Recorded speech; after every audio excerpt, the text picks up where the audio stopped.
કહેવાનું.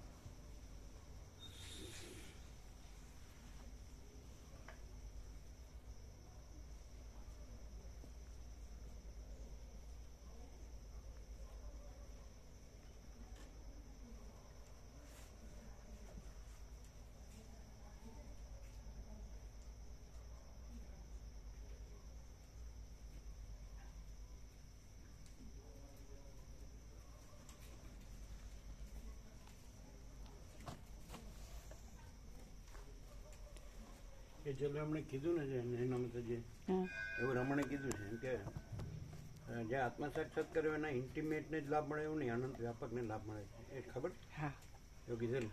એમણે એમ કીધું વ્યાપક જોવાય, અહીં જેવું ન જોવાય. રમણે કીધું છે ખબર? હા, કીધું છે.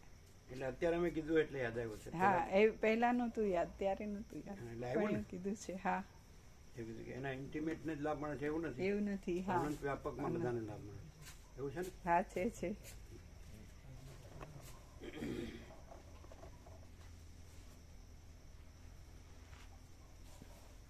જેમ કે વસિષ્ઠનો અત્યારે અનંત વ્યાપકમાં, રમણનો વસિષ્ઠનો અત્યારે અનંત વ્યાપકમાં લાભ છે જ ને.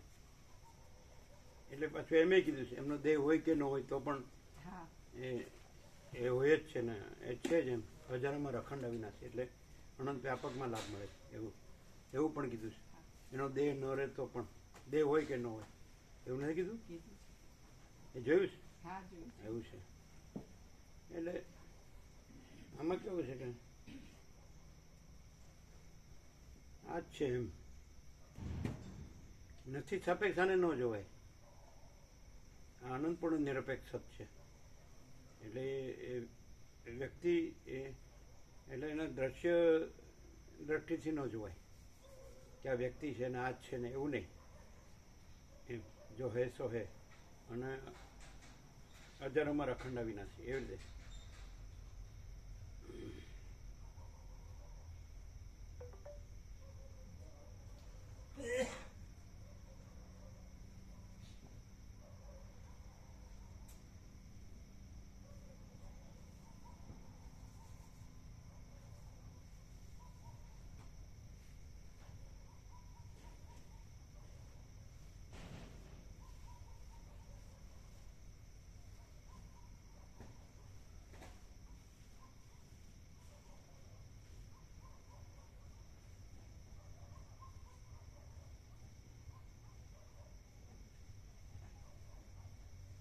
જેમ કે વસિષ્ઠનો લાભ એ ચિરંજીવ છે એટલે આખા કલ્પ સુધી રઘુકુળના કયો કે અનંત વ્યાપક કયો એટલે બધાને લાભ એમ.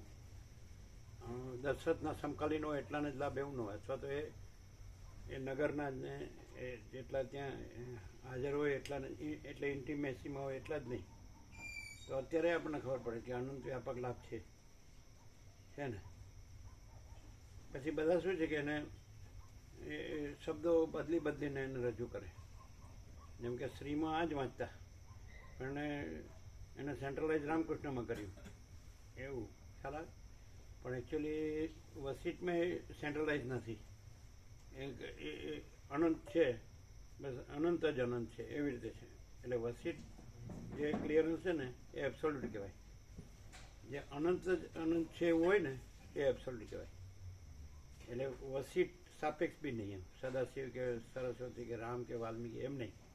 અનંત એટલે અનંત, આકાશ એટલે આકાશ, મહાસાગર એટલે મહાસાગર, સૂર્ય એટલે સૂર્ય એમ, એટલે ચિદાકાશ એટલે ચિદાકાશ એવી રીતે વસિષ્ઠમાં એટલે જેને એકદમ એબ્સોલ્યુટ જતું હોય ને પણ એ પ્રકાશથી સાંભળીને એબ્સોલ્યુટ જ રહે ને, એબ્સોલ્યુટ જ એની રાખે કે મારે એબ્સોલ્યુટ જ જુએ, તો એને એબ્સોલ્યુટ મળે આમાં. અને પછી એમ થાય કે નવું મળ્યું એવું નથી, એ તો પહેલેથી જ હતો. જેમ રામે કીધું ને કે હું જ્યારે નહોતો જાણતો કે હું બ્રહ્મ હતો ત્યારે પણ હું બ્રહ્મ જ હતો, એ રીતનું છે. એટલે પછી એમાં આકાશાદી ભૂતો ને હું તું એવું જગતને એ બધું ન લવાય. દાખલા કે આ જન્મ થયો જ નથી, પછી એ જન્મ અને એના સાપેક્ષ બધું ન લવાય, અને એના સાપેક્ષ તેને જાણવું અનુભવવું એવું ન લવાય ને રહેવું એ જ રહ્યું છે. જો હે સો હે, અજરમર અખંડ અવિનાશી, અનંત જ અનંત એમ. નથી ખ્યાલ આવતો? પૂર્ણ જ પૂર્ણ ખ્યાલ આવે ને. એટલે એનું ક્લિયરન્સમાં થોડું એવું રહે કે આમ આપણે આ છીએ ને એના સાપેક્ષ આપણે આવું એમ કે અનંત છે ને એવું નહીં, આપણે નથી એવું નહીં, કાંઈ છે કે કાંઈ નથી એવું નહીં, અનંત હી અનંત હે, અનંત મેં અનંત હી હે એ રીતે. ઓમ બરાબર છે.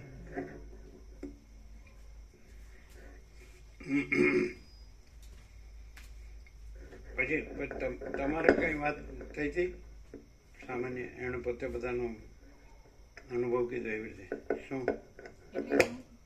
નૈના માતાજી એવું કીધું કે અમે એમ કહીએ છીએ કે પરમ શાંતિ પ્રભુ સ્વરૂપ જ છે અને બધે છે એમ. એટલે શાંતિ અહીંયા જ છે અને ત્યાં, એટલે ત્યાં શાંતિ છે એટલે હવે હું ત્યાં ના આવું એવું અમારું કહેવાનો ભાવાર્થ નહોતો એમ. એટલે અમે કીધું હા એ તો તરત જ ક્લિયર હતું અને ત્યારે જ ક્લિયર હતું અને પ્રભુ સાક્ષાત છે એમ. એટલે અમે મનમાં કંઈ પણ વિચારીએ કે કંઈ પણ તો પ્રભુ આરપાર જાણે જ છે એવું એમને કીધું. હજી પેલા એમને સંગીતના ગુરુજી બોલ્યા કઈ? હા એ પણ બોલ્યા હા. કે આ જ સત્ય છે અને આ જ હોવું જોઈએ કોઈના પણ જીવનમાં એમ પણ કીધું. કોઈના પણ જીવનમાં આ જ હોવું જોઈએ. કોઈના એટલે બધાના? હા બધાના.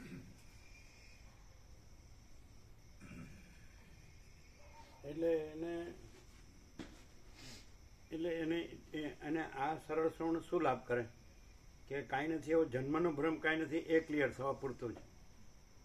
એ તો છે જ નહીં એકચ્યુઅલી, એટલે ક્લિયર થવાનું જ નથી અને ક્લિયર જ છે જે સ્વયં છે, જે અનંત છે તો ક્લિયર જ છે.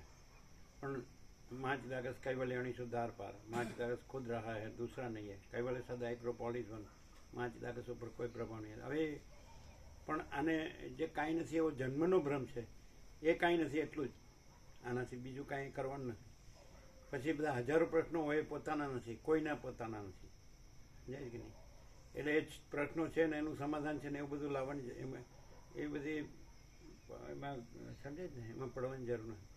સીધું કે આખું અનંત અખંડ અભેદ છે, પૂર્ણ અને એ નિરંજન નિરાકાર નિર્વિકાર છે, અપરિચ્છિન્ન છે, તુર્યાથી જે કાંઈ એ જો હેસ્વ એક જ અદ્વિતીય આનંદ અજર અમારા અખંડ વિનાશ. તો એમાં આને આટલું બધું કરે જ ને એ કાંઈ કરવાની જરૂર નથી. એને જો કાંઈ પણ ભ્રમ થયો હોય તો જેમ કે આપણા વૃક્ષ છે એનું મૂળ કાઢ નાખીએ એટલે આખું વૃક્ષ નીકળી જાય. એમ આ આખું સંસારરૂપી વૃક્ષ છે, જે કંઈ દ્રશ્ય કયો, બ્રહ્માંડ કયો, સંસાર કયો, સૃષ્ટિ કયો, ક્રિએશન, વિશ્વ કયો, જગત કયો, તો એનું મૂળ જન્મનો ભ્રમ છે. એટલે જન્મનો ભ્રમ છે જ નહીં, સંભવતો જ નથી, પતી ગયો. એટલે પછી જો હે તો શોર્ટમાં આ બધા જે જગતમાં જે લોકોએ પ્રકાશ કર્યો તેમાં બધું વધારી દીધું. એટલે મૂળ રાખીને પછી વૃક્ષના ડાળા પાંખડા કાપે એટલે વૃક્ષ ચાલુ જ રહે, સમજાય જ કે નહીં? અને પેલું મૂળ જ નથી.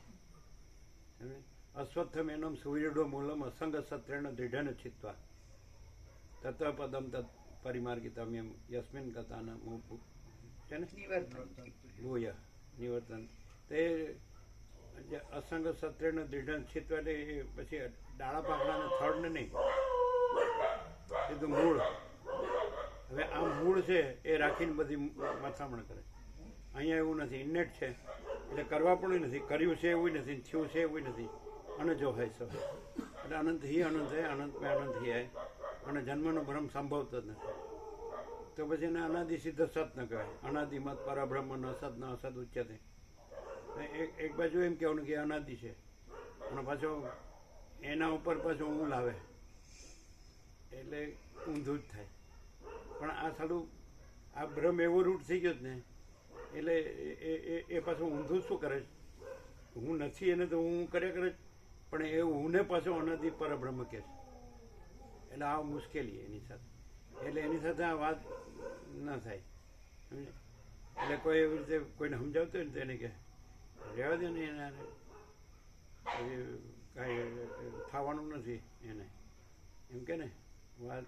બીજો એક શબ્દ વાપરતો વદાડ નહીં પણ શું એમ જે એમ સહેજમાં એને એમ થયું હોય કે ચાલો આ ભ્રમ થયો છે જન્મ, તો જન્મનો ભ્રમ સંભવતો નથી, પતિ. એના પછી પેલો ઊંધો એને એની હારે ચર્ચા ન કરે, વાદ વિવાદ ન કરે. એ તો એમ કે કેમ આપણે નથી, આ બધું નથી, આ બધું બધા કરતા નથી, આ કરવું ન પડે, આ બધું જોઈએ નહીં એમ. એટલે એનું જે મોટું ઝાડ રૂટ થઈ ગયું ને પાકું, એની હારે ચર્ચા ન થાય. એને સીધું એમ જ કે જ્યારે બીજ નહોતું તો પણ અનંત હતું, અને બીજ આવ્યું કે વૃક્ષ થયું તોય અનંત છે, અને બીજને વૃક્ષ ગયું તોય અનંત છે. પછી એ આવ્યું ને ગયું ને એ રહ્યું છે ને ગયું છે ને એ કાંઈ નહીં, અનંત જ અનંત છે એમ હોય. એવી ખબર પડે અહીંયા. થોડું એમ થાય કે હું આ છે એવું થોડું રહે, અને આ જગત છે, અને થોડી લાઈફસ્ટાઈલ છે અત્યારની, એટલે થોડું આપણે શરીર નિર્વાહ કે કુટુંબ નિર્વાહ પૂરતું આમ હે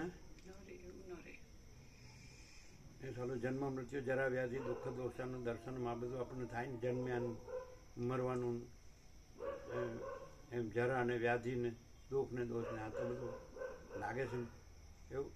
કાં સુખ લાગે છે કાં દુઃખ લાગે છે, કાં સાચું ને ખોટું ને સારું ને નરસું, આ પોતે બીજાને પોતાનું બીજાનું બડા છોટા ભલા બુરા ભેદા ભેદા આ બધું એ અનંત જે કાંઈ નથી એ અનંત લાગે છે. અને જે અનંત છે તો એ અનંત જ છે, અને કાંઈ નથી એ અનંત નથી. એવું જે કીધું ને કે જ્ઞાનીઓનું બ્રહ્મ અનંત છે ને અજ્ઞાનીની અવિદ્યા અનંત છે. તો અવિદ્યા અનંત નથી એ થઈ ગઈ, અને છે એ તો રહ્યું જ છે, પણ એ થતું નથી. એને આ બધો અજ્ઞાનનો મહિમા. परम चिदाकाश, परम ज्योति, अखंड ज्योति, अनंत, पूर्ण, परम चिदाकाश, परम शांति, स्वयं सिद्ध, स्वयं प्रकाश, स्वयं पूर्ण, स्वस्वरूप, यही सब कुछ है, इसके सिवा कुछ नहीं है. शून्यभास, अनंत कोटि, महाकल्प है ही नहीं. वसिष्ठराम निर्वाण पूर्वार्ध રાઉન્ડ 38મો રાઉન્ડ. પછી તમે તપાસ કરી આજે આવવાના હતા ડૉક્ટરે, સાયકિયાટ્રિસ્ટ. ડૉક્ટર સાહેબને વાત કરી સવારે, એમણે એવું કીધું કે આજે કોલ કરું હું તમને, અધરવાઇઝ કાલે. પણ પાછળ વયા ન જાય. ના છે, કાલે છે. હા તો જઈ આવવાનું. શું એમ કહે છે કે આટલું કટ કરી દો, અત્યારે જે તત્વબોધ થયો ને એટલો કટ કરી દો. અને આમાંથી મોકલો ક્યાં?